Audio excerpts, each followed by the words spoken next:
Andrew, I really want to meet someone. I'd like it if she was Greek. Definitely, she's got to be Greek because I just love Greece. And she's got to know how to sail because I want to sail through the Greek islands. Preferably if she came from Santorini, from my dad's village at Boria, that would be perfect. And she's got to be fit because I love training. And she's got to know how to cook all the Greek meals because I love Greek food. So she's got to know how to, cook well. And she's got to be a millionaire. Definitely that would help. So we could buy like a really big, nice boat. And I'm your fairy matchmaker. Susan?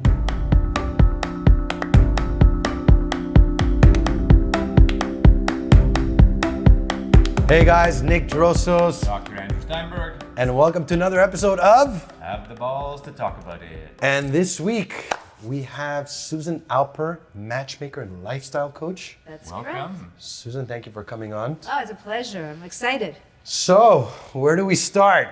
Well, first start by telling us what you do. Okay, so I'm a lifestyle matchmaker, which the reason I call myself a lifestyle matchmaker is a lot of people have matchmaking as a dating service. I'm not a dating service. I do people's whole life. So for instance, if someone comes to me and they went through a bad divorce, they need a lot more coaching as opposed to just fixing them up on, with somebody. Somebody comes and is a little bit, their personality, after getting to kind of know them, their personality and the way they look are two different people. So we've got to do a little bit of a tweak on their who are you? Are you that person or are you that person? And how did you get into this? How did Okay. you start? Oh, okay. This is a funny No story. one's ever asked you this before. Everybody's asked me this. Okay, so what happened was, as I was growing up, I was always I love people. I don't judge people. I had friends like all types of religions, all types of shapes, sizes. Like, I just love people. So what happened was I was always the type of person, like if someone came to school and was new, I always included them. I never wanted to see anybody being left out. Maybe it's because back in the day, my parents were one of the first to get divorced, and I felt that loneliness, you know what I mean, as a child. You You could have used her in high school. yeah, the stigma. Back in those days, they used to call you the broken home. Mm-hmm. So that's kind of making. And back then it was like today, I think in my son's class, like 50 or 80% are divorced. Where Yeah. if you're married, it's like, what? You're still married? So each kid has somebody to kind of talk to when they're going through it. In my day, there was really not, because it was 1 in every 10. And the fact that my mother was That's the divorce rate from 1 in 10 to 1 in 2? today, back then was like 1 in 10. In my classroom, there's only maybe 2 people Right. divorced. Today, it's opposite. Right. You know what I mean? So what happened was, is you don't really have that many people to talk to. You can't really relate to it. You feel like an outcast, and people, and at times parents gave us, the title, the broken family, and the children weren't allowed to play with us. So that's pretty lonely, Wow. and then as I got a little bit older and started to have some friends and mingle, I kind of start to always bring people together. Very, very young age, I always made parties in my house, and then I got into my teens. I used to make brunch parties at my house on Sundays. People weren't doing this. Then I got into clubs downtown. Those days we called it discos. And I used to, on a Tuesday night, I could pack up the place and I used to order in food.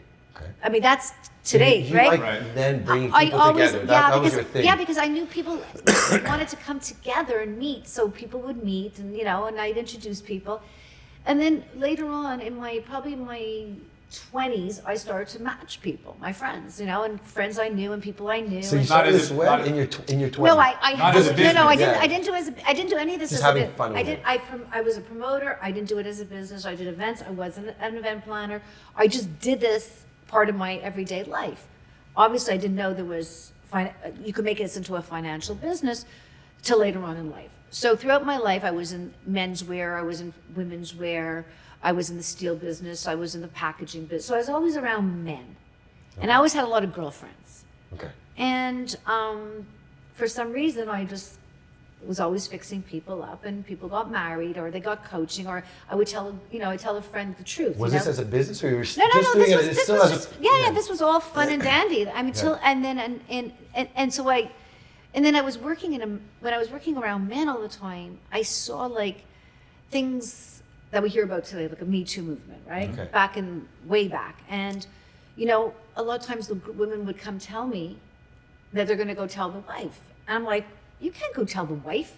I mean, You know about cheating? Yeah, Okay. like because they get mad, right? Okay. So like the Me Too is always there, but people don't realize that sometimes it's, you know, what I saw when I was working with men, I saw the women misbehave or want to go and squeal on them, and there was nobody to protect them except me. Yeah, that's So true. a lot of times I had to do the coaching in the office, which, you know, so I kind of learned it just by fluke. Coaching the men. Well, no, coaching men and coaching the women. women, like saying, So, you know, so you get kinda- both sides when you're working with them. Of course, you know, like when you're in an office and you see a woman tells you, you know, she's with the boss, and you're like, you know, this is not good. You know, I was honest with her. It's not going anywhere, and you're going to get yourself into trouble.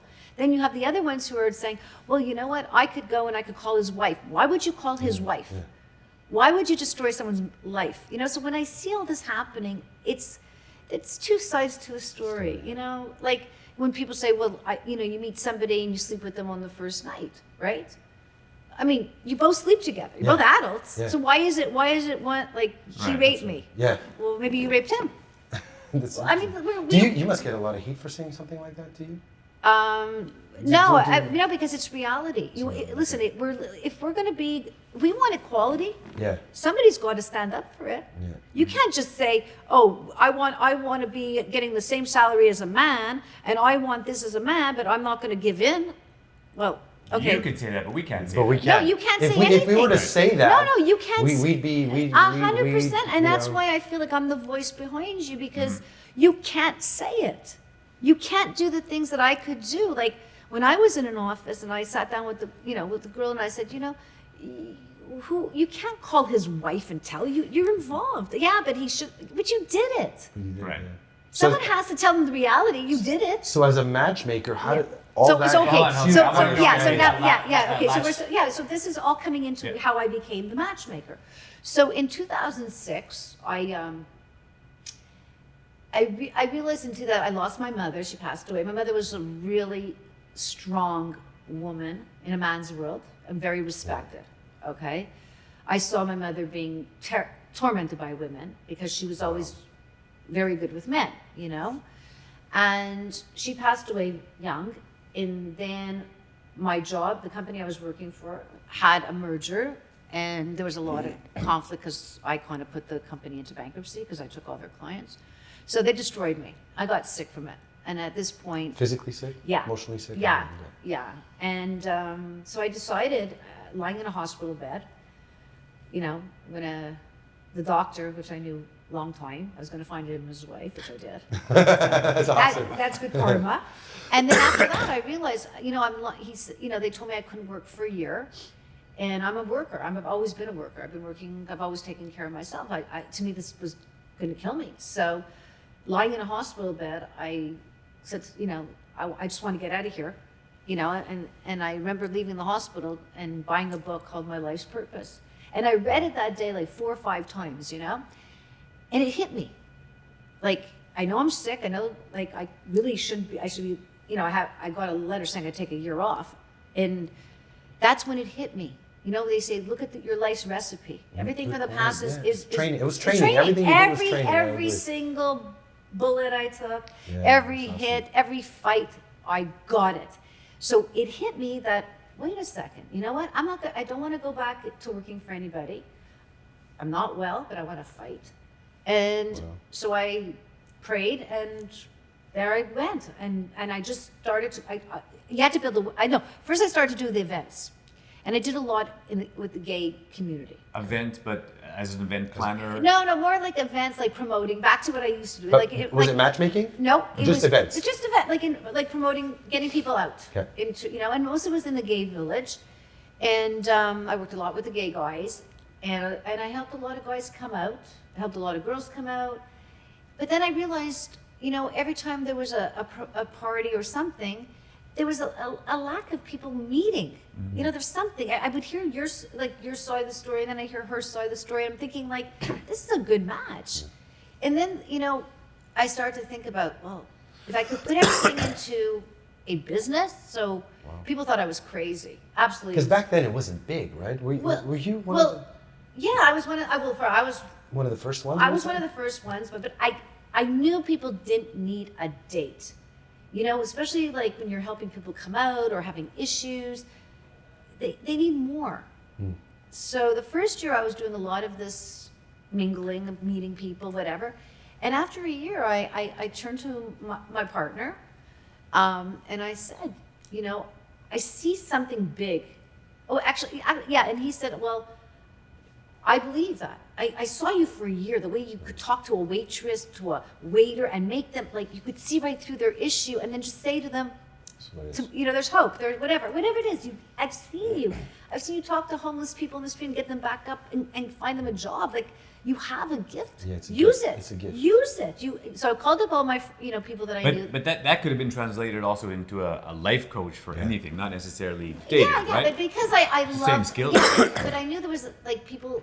There's a loneliness, Right. Especially with, you know, as online was happening. I saw there was more of a loneliness Right.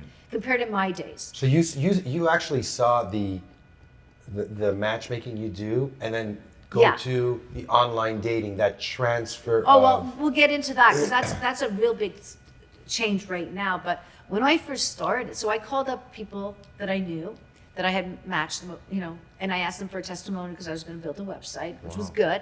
And then I just What year was this? How many years ago? 2007. Wow. Yeah. So then what I did is I called, like, because I was a salesperson, you know, always working around men, I called up a lot of guys I knew that got divorced, like, and I said, hey, you know, I'm starting this business. They're like, I'm in. I'm like, what do you mean? Well, you know, you always said you could deliver this, and you delivered it on time, so why could you get me my perfect woman? So that's really how it. But think about how much they must have trusted That- you to that's say it, that. the And trust. That means your Yes. word back then meant Yes. something, and you were Yes. consistent with everything you Yes. did. That's Yes, and listen, when you work around men, and you know a lot of things that go on, and you don't talk, and you never talk, the rumor gets around that you could trust her. Mm-hmm. You know what I'm saying? So when someone trusts you, they trust you. That's it. I mean, and people know that I won't betray people's trust. And so that was in 2007. 2006 I started doing the event. 2007, and then I went to see this top psychiatrist just for fun, like just to throw. And he just kept saying to me when I told him about my life, my whole life, and he said, people like you don't come through like this. You're not into drugs, you're not into alcohol, you're not into prostitution, and yet you had a life that most people end up, and you want to go out and help people? He kept repeating, I mentor you, and I'm like, this is the top psychiatrist mentoring me? And 3 weeks later, he passed away just by fluke. And I really believe that he watches over me. wow. Yeah, that the connection is all everything happened, and yeah, and so then I said, so I told my partner, you know, should I call it matchmaking? He says, yeah, call it matchmaker. Still had a stigma, Okay. you know. Oh, I don't need a matchmaker. You know, why would Were I? you the only one in Montreal at that Because point? when you hear Yeah. a matchmaker, or at least in our community, you think of this old Jewish lady That's saying, it. Yeah. come meet my boy. You have a boy. Exactly. He's going to be a doctor. Exactly. And that's what happened. There was another woman in Toronto that was doing that. And this girl from Toronto, very wealthy family, they hired this and she cried when she saw this matchmaker show up. She was this old lady, Yeah. like missing teeth, and she's thinking like, this is gonna find me. From And then- Fiddler on the Roof. Yeah, and then she heard about me and she hired me, you know? So, you know, there's like something, there's not this, like again, it's stigma. It's stigma back to, oh, I don't need a matchmaker, Right. I could do it on my own. Now, fast forward, we're going into, you know, 2019. Yeah.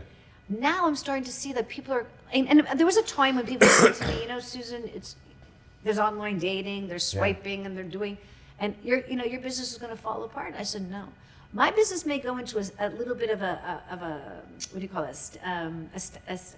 Standpoint. Yeah. You know, for a little bit it was. It was a little Like bit plateau? Plateau a little bit. It was up and down. It wasn't as easy. And then boom, I said, no, I'm going to hold on because online dating is going to open up people's eyes to say there yeah, has I to be agree. something else out there. Absolutely. There's Yeah. something wrong. You know, when hook up, or I mean, I hear this hook up. I haven't been on it Yeah. for that reason alone. I don't want to. Number one, I want to put my face, my personal stuff. Yeah. You don't really Your know privacy. who's there, who's watching. I don't want to do that, but I know friends who did. Yeah. and who aren't, and they're, you know, they're going there to hook up, and the girls are like, you know, I'll meet you here, and again, it depends on what you're looking for. I know for me, I haven't done it because that's not what I'm looking for. Right. But I think it confuses some men, because some men are going in this with, oh, I'm going to meet somebody online. It could happen, but I think that... But it's almost like fast food dating. Yeah, It's fast not, you food know, dating. It's not like going to a nice restaurant. It's like going to a Exactly. McDonald's drive-through. Which leads me to my question about what is the process? Yeah. What is, you know, Nick here, he's single, Yeah. he's Single. divorced, he's single. Perfect. I've been through it all. Please call Susan, Monday. help me. Yeah, no, and that's But the with thing the that- no, but process, that's he the calls thing you that- and- no, but I get like, not, I get upset about when people are, oh, I need your help. You know, it's not that you need my help. There's nothing wrong with people. Yeah. The issue is, for coming to, it's like giving me, like, you're working hard, you have, you know, if you're divorced, you have split custody, so you're busy with your kid. I'm just there to help you, whatever it is. Do you know what I'm saying? Like, you don't have you don't want to just Like, bring anybody So home. what's the process? But you don't want to bring anybody home to your son. That's it. And That's the killer. When you have kids, Yeah. I mean, I hear horror stories every single day. I mean, I just heard one guy tell me last week, I met a girl, and she told me, like, after 2-3 dates, you know, I have a boyfriend, but he doesn't like to French kiss me, so he's okay if I go out and meet another guy and French kiss. Like, right. And I said to him, and you want to keep doing online dating? I mean, this wow. would freak me out. Yeah, so it would be a huge red flag if you're Oh sticking my it like... God. And then another guy told me that he slept with a girl, and the reason he's staying with her now because he's afraid of the Me Too movement, that she's going to go on Facebook and destroy his whole reputation. Wow. So now you're wasting your time with this girl that you slept with on the first night, and you don't want to break up with her because you're afraid she's going to go onto Facebook and... I have a great question for you. Yeah. Wait, Do I want wait. to talk about the process. Like, Wait. You know, Nick calls you up. Yeah, I call you up right now, okay? Yeah. And which kind of ties into my question. So I call you up and Yeah. we kind of spoke a little bit. I'm busy. I work a lot. I have my son on the weekends. Yeah. What Not- happens? You meet him, you talk to him. What's Oh, how does it go? 100%. I do. First of all, I do a consultation.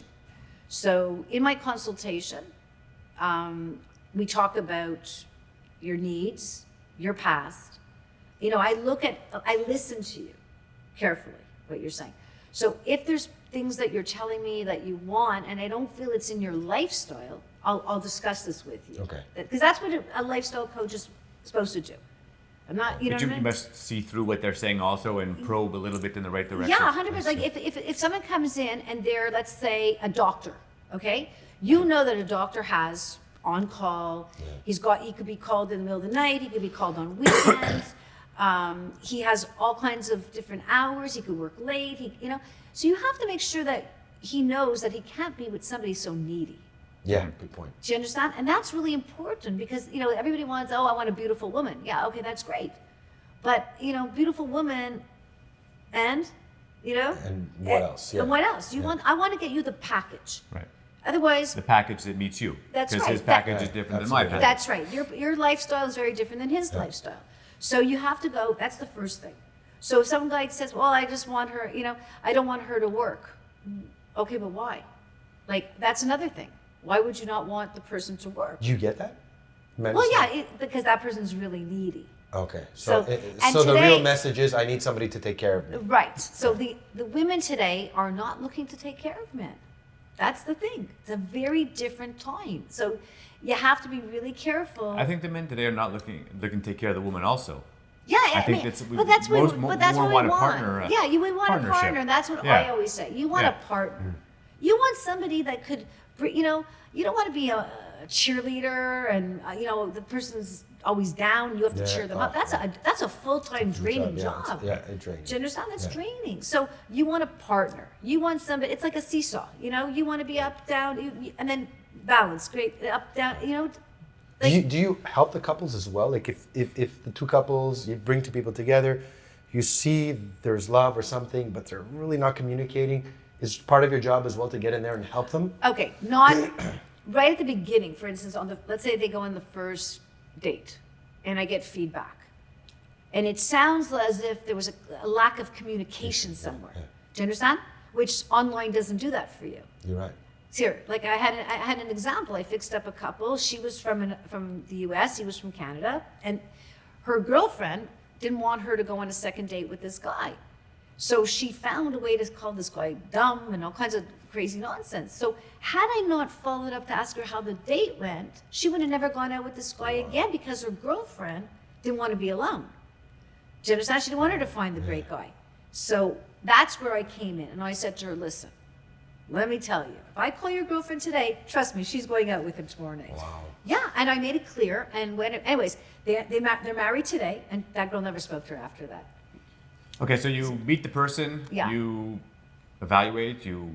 Yeah, I do mean, your probing, I and- want you to feel comfortable. and then- This and is then how what? I talk. I don't judge. Yeah. I don't say, oh, I don't like your shoes, and I don't insult people. Yeah. If anything, I want us to Yeah. to be eye to eye and course. comfortable, and that's the relationship I get with the men. Is that What's we the next become step? So after that is, okay, you decide after meeting. We could be together for an hour, we could be together 2 hours, 3 hours, whatever it is. Then you decide if you want to hire me. Now, people say, well, what do you charge? I don't have a flat rate because not everybody, I don't go by your income. I go by what you need from me. So there's some guys that, let's say after a divorce, or sometimes young guys have low confidence, and I got to work with them a little bit more on coaching. Sometimes I'll take them out and show them, I don't go to bars. I'm not a wing woman. I don't believe in all that stuff. I don't have to, listen, you can't teach someone to be a flirt or jerk. Sorry, you know what I mean? There's books written on that too. Yeah, Right? I mean, a guy, listen, if a guy. But you also, the person is who he is also. That's right. You just want to make him exactly. not But another person, the best that he is. Yeah, dude, I can't I'm not Right. comfortable. I wouldn't be comfortable sitting on a bar stool and flirting with some guy, some stranger I didn't know. I'm not comfortable with that. Right. And I'm very sociable. I'm very outgoing. People always say, you put you on a bar stool and you like muzzle. I go, yeah, because I'm not comfortable. Right. So how do you take a guy and make him go do that? Right. So that's why he wants to hire me to help him. But he doesn't want to sit on, go and flirt with a woman. He's not comfortable. That's not his DNA. Okay, you can't, and women don't always love that. But giving him confidence and dressing him the part, that's enough. Doesn't need to flirt. Doesn't need to, So that's where the lifestyle comes in. That's it. So that's really the most important thing about matchmaking is you have to coach, because there's nobody coming to you. Like, you can't just say, okay, I'm going to put you on a date. You don't need me to put you on a date. You want me to do the whole thing for you. How long does somebody stay with you? Like, if I hire you, how long do you work with me? Until I meet somebody? Is there a time? Well, I usually do a contract, like a 1 year. 1 year, okay. One Okay. year. Yeah, Wow. 1 year. I mean, what's 1 year? It's that's fair. Okay. Because I have such a large database and I know so many people. That was my next question. Yeah. How do you accrue? Because especially if you're dealing mostly with the men, you must Yeah. have a Tons list of of women women. also. So where do you accrue that Okay. information from? Well, first of all, women always come to me because everybody knows I have the best man. You know what I'm saying? Yeah. I have a reputation. I do. best man. I do. I have the best men. And if they didn't come in being the best, by the time I coach them and fix them and do, That's awesome. they're the best. That's yeah, always yeah. good. Unbelievable. And you Nick know? is going to be on her list very Yes. shortly, Yeah. guys. So No, I'm already please on call the list. 1-800 1-800-HELPER. Yeah, exactly. So, and it's comfortable, and so let's say, for instance, as I'm having this call, I'm like going through. Okay, this one's good. I have. But women come to you and say, keep me in mind, kind of Yeah, thing. yeah, or- yeah. And if I'm gonna if I fix up anybody with the man, she has to come for consultation. If I Right. don't know Oh, her. okay, good Yeah, point. if I don't know her. So Yeah, do you yeah. do the same process for the woman? Yeah, but I don't- you work mostly with the man. Yeah. And then the woman comes to meet you. Yeah. And you're like, The coaching is more the man. The matchmaking is more the woman type. No, the woman can't. For instance, if I know somebody that's perfect for Nick, but I know her like 20 years, she doesn't have to come see me. I could do it, by email, by phone with her. I know her. But if somebody comes to me and says, I want to meet somebody, I say, okay, you can come in for consultation. And when I Right. have somebody, Okay. I'll introduce do you. they also pay the women the same as the No, men? They I just- used to work with women. It was just it's Harder. a lot, yeah, much harder. Listen, it's we didn't say it. it is. It was really hard, and I found it very, very, very much harder for many reasons. Man, it's a business. Okay. They respect you. They know it's the 6 o'clock. It's over, or 7 o'clock. women would call me at 11 o'clock at night and, I want to talk about my daughter. I'm like, I'm not your therapist. Right. You know what I mean? And so that's when I realized. Your job ends at the Yeah, or they want to matchmaking. be your friend. I could see us being best friends. And then when I say, listen, I don't have time. I barely have time for my own friends. Yeah. I get called bipolar. So it was nasty. Yeah. It was nasty. It was How really many nasty. typical men do you deal with in a year? Oh, every year it's different. Like I told you, this year is really busy because now I'm getting people asking me to help them first come off the online. So I'm like a rehab right now. Yeah. Now I'm But like lifestyle rehab It becomes center. addictive. Like I said, It my is. friends are on it. They go Yeah. on it. They go off and on because it's so easy. Swipe, left, date, and that's it. Right. And what it is it's a picture. So, I always tell people always ask me, well, do you send pictures? I try not to. Okay. Oh wow. Yeah, I try not to, and especially in the same city. Wait, before we date? Well, no. First of all, when I send you, let's say I have a candidate, a woman for you, okay? So I send you everything about her, and I describe her, okay? The same thing for her, okay? Now, the thing is, if I send pictures, then it's not a discreet business anymore. Good point. Do you understand? Yes. She sends her picture to someone who, and maybe it ends up in your wife somehow down the road. And then, do you understand? Mm-hmm. It takes away that discretion of But what I when you prove. plan the date, I see a picture before. No, you. Until what- I get to the No, restaurant, no, I no. know something. Okay, sometimes if it's somebody from another city or the guy really has to see the picture, maybe yes, maybe no. As long as the woman says okay. But I try to really not focus on the picture because that's online dating. You're right. I prefer, and what I tell people, which is the best thing to do, is speak on the phone. And once you speak on the phone and you have like this thing, then send each other pictures. I don't have a problem with that. Wow, that's You don't get a last name, you get a first name. So you can't Google and ask. that's amazing. You do all that. I think Yeah. that goes That really also gives- beyond and privacy. privacy. Well, that's why that to me, like Wow. I'm a private person, and if I'm not private, and my client, so they may as well just do it themselves. And the actual dating process often starts off that way, talking on the phone. Yeah, Not like a blind date. No, poof. no. There's no. That's absolutely not going to happen.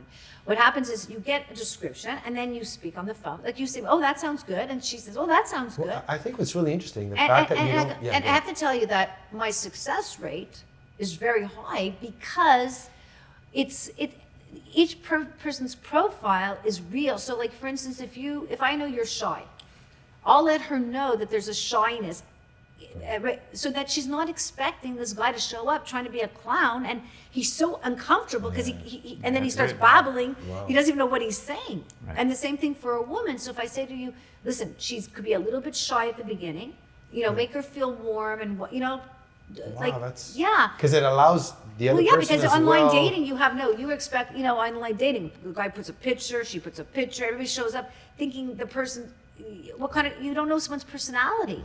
Do you work with younger people also? Yeah. I mean, Oh, yeah. 22-year-olds and. Yeah, I just fixed up a couple this weekend, she's 20, he's 23, they're Right. both very mature. Now, another thing is why, when people say to me, like, he's such a good looking guy, why does he need you? It's nothing about the looks. Right. Do you understand? I say people come to me because they want to be discreet, they want quality, and they also want everything. They Right. want to make sure that I can't make chemistry. That's right. That's true. Nobody can make Yeah, chemistry. you're right. Only you two can make Yeah, that's chemistry. right. So you could be the perfect match. And I've had this where I've fixed up people like, let's say 5-6 years ago, and they're like, no, timing's everything. Timing's and yes, I agree. they found each other again. They're married. Like they say, to be good on paper, and then no, it's timing. Right. Everything in life is timing. Yeah. So you have religion issues too, right? You have people at a certain age, they say, I want to marry into my religion, I want to marry into my religion. They marry into the religion, they get divorced, and then they come back and they're open to anything. Right. So that's a big change, how people change. Or you'll have somebody who was married, has kids, and says, I don't want anybody with small kids, I don't want. And then you're always finding them people with no small kids. And then one day they call you up and, I found a girl, she has small kids. I'm thinking, okay, but you didn't want small kids. You see, so it's like sometimes you have to, people do change their mind, and that's okay. That's okay, yeah. You know what I'm Because saying? because your contracts usually you said is a year. Yeah. And when someone starts to date, you're still there to help them, Oh, coach them a little bit through the dating and everything. Oh yeah. I mean, because my business is very personal. Right. You know, I'm a boutique matchmaker. I don't take on every single person. Otherwise, they couldn't get the attention. You're right. And I can't hire people, like most other people do. They hire people, but they don't have what I have. I'm the one with the gift. You can't teach somebody the That's a gift. good point. Do you understand? So they want to come to you. In order for me to be able to work with you on You're all not your taking needs. apprentice. Yeah, yeah, That would be a exactly. good show, the matchmaker's apprentice. Yeah, exactly. So like, you know, there's so many things. Like I just, you know, I just did a seminar with 3 or 4 guys this week, and their stories were incredible. And they're like, God, I'm going to hire you. But they wouldn't have hired me before because, like, I don't need a matchmaker. I have online, but this online, and also you don't just have online. You have your wife's friends.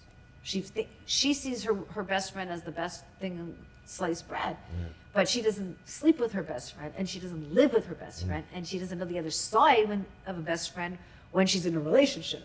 You know, people That's say two that to me all the different time. things, Oh, I don't understand. My girlfriend's so beautiful and she can't find a guy. I said, well, send her to me. I'll tell her why. You must have a lot of women who like walk out of the office mad. Does it happen? No. Okay. No. I actually have women that don't want to leave my office. They just want to keep talking to me. And that's fine too. I don't have a problem with that. I enjoy I love what I do. I love people and I love helping people. And I like the fact that I could sometimes just tweak a little thing on somebody. Just love it. You know? But you don't hesitate to call them out on something, do you? No, like I had a very successful guy come to me last year. He had everything. Businesses, homes, cars, name it. And he was missing like almost like a front tooth. Now, when I brought it up to him, he thought I was like, he's like, it doesn't matter. I go, well, yeah, it matters. Like, I mean, it's not the back tooth, it's the front tooth. I mean, these are little things. Yeah. Well, I don't have to fix it? Well, no, he didn't want to spend the money on the tooth. I'm like, I'll get you a deal on the tooth. Like, I'll do anything. I'll buy him a tooth. Yeah, I'll do anything to get you the tooth. And like everybody's like, That's hilarious. yeah. I'm thinking like he wouldn't get a tooth. I go, no, he wouldn't get a tooth. And like I'm thinking, these are things that people, when you meet somebody, it's so important. Mm-hmm. You know, you're especially you're in a visual world. Yeah, Everything absolutely. is this. Oh, picture. Oh, ooh, his teeth are green. Oh, her hair. You know, you're judging. So instead of being rejected, which is a main issue today of people being rejected. Okay, I mean, I've worked with people that were pretty close to the end of their life, and Because of rejection. yeah, being, you know, a certain culture, you know. I happen to work with Muslim men. I think they're one of the nicest men to ever work with. And when you hear on TV that, or people say, oh, I would never go with a Muslim man because he's like this, I'm like, it's not true, you know? Those are just. So they're rejected over and over and over and over. How much rejection can anybody take? I mean, I've had guys where I've introduced them and the girl, you know, there was no chemistry. I mean, they had a good time, but it just didn't work out. He liked her. And he's mad at me because she doesn't like him. I can't make someone like you. I mean, I told you. That's interesting. Yeah, and at the beginning it was really scary. Like, So it's kind of your fault that it didn't work out. it was my, and abusive language. And I'm like, hey. Thank God, like that's. Yeah, and Ask that's, for his money back? no, but like some of them would go like, because they can't handle the rejection. So that's a red flag. I'm Right. like, hey, you better get used to the world. I mean, you know, I mean, I was a salesperson. I mean, you call people, they're like, no, no, no, and then one day they say yes. That's the way the world works. You can't take everybody because they don't like you. That's why social media is awful for people's self-esteem. Well, but people look at the likes. So it's you also Yeah, get or that. followers. I mean, Right. seriously. I mean, I met this girl. She had 40,000 followers. So she was sitting beside us in a restaurant. So my partner says, "Well, how many of them are your?" Because she's a hairdresser and an esthetician. So he asked her, "How many of them are your clients?" So she said 3. And my partner says to her, "Well, maybe you should get off your Instagram. It's obviously not doing it. Do you understand?" But that's what people are also Comparing to? Or, yeah, being liked if you post something and people don't like it, then they feel insecure, and that's the hard part. Yeah, and you're being rejected. You feel that you're being rejected, but you're not. You have listen. There's people that like you and there's people that don't like you. Okay, and there's people that they love your picture, but they will never like it. They don't want you to. They want to hurt you because that's their own insecurity. People always ask me, how come you don't use that much Facebook? And I'm really not into that stuff. First of all, my clients really don't look for a matchmaker on Facebook or Instagram. And second of all, I don't really have the time for it. It doesn't do anything for me. I actually know so many people that are on these social things, and I know their life is really not what they're posting. Yeah, so that kind of gives me anxiety for them. So you know them and you see their life. Yeah, they come to see me, and I'm saying like, well, you just posted how fabulous, and like, why are you, Yeah, and to me, it's anxiety. I feel bad for them, but I think like I have no time for this anxiety. People have to go places and post, and I'm here and I'm there. I'm eating this. Really? No, I mean it's and then the crazy part is, you see people go to work like they fell out of bed. Do you understand? I mean, you see people come to work, their hair's dirty or there's no make, and I say like, how can you go to work like that? You look like you fell out of bed. Oh, I didn't have time to wash my hair. Well, get off your social media. It's an addiction. Oh yeah, it is. It's an addiction that's causing so much negativity. I mean, my mother ran a business. She never went to work with her hair clean. So this social media, right? As soon as they have any free time, I mean, you go out for lunch. Like I remember going out for lunch, in the 80s, we all sat there laughing, talking for an hour, the greatest lunch hour. Now you go out, you see people in restaurants and lunch, all they're doing is this, eating, and look, there's no downtime. There's no time to think. There's no time to be quiet, think good thoughts, because you're looking at seeing what somebody else is doing, and that causes a lot of anxiety. So imagine doing this online dating, finally saying, oh, this is the perfect person. You go meet them, and they're nothing like their picture, because the picture is someone else's picture, which I've heard many stories That's like pretty... that. Yeah, but you're going to get caught. Or people say to me, well, people lie about their age. Okay, it's okay to, I don't have a problem, because some people have the stigma. They get divorced, right away they want to be with a younger person, but you're not compatible. Yeah. Do you understand? So sometimes, is there really a big difference between a 48-year-old and a 50-year-old? No. Like you have to kind of let. But age has nothing to do with maturity either in some cases. No, and absolutely not. I have guys in their 20s that are more mature than guys in their 50s. Wow. So it has nothing to do with maturity level. So, Susan, where can people find you? Well, they could email me. I mean, I have a website. Where's your website? So we're going to put it in the description box. Okay, it's Susan Alper Connections. Okay. And my email, my personal. Susan Alper Connections, one word? Yeah. Well, Susan Alper Connections. Yeah. Okay. And my email is personal, so everything goes only to me. Okay. Is Susan at SusanAlper.com. Susan at SusanAlper.com. We're going to put it in the Susan at SusanAlper.com. Yeah. So we'll put and that's private, so it only comes to me. Okay. So people know that, because that's a, that's why I don't have a receptionist anymore, because nobody wants to call, leave. Right. It's a discreet business. I want to keep it discreet. For sure. Do you understand? So if someone's coming to me with an issue, it's between me and that person. So. Awesome, guys. Yeah. Thank you for coming. Thank you for coming on, Susan. Thank you. You got another client. Okay. We're going to talk later. You should give her a call also. Yeah, Ebby too needs somebody. So guys, I hope you enjoyed this episode of Have the Balls to Talk About It. We'll put all of Susan's contacts in the description box, as well as leave us in the comment if you have any questions, any comments. Suggestions for guests or shows. Yeah, and I want to thank you guys for watching. And remember, have the balls to talk about it. You get to hit the balls. You get the magic balls today. Give me that.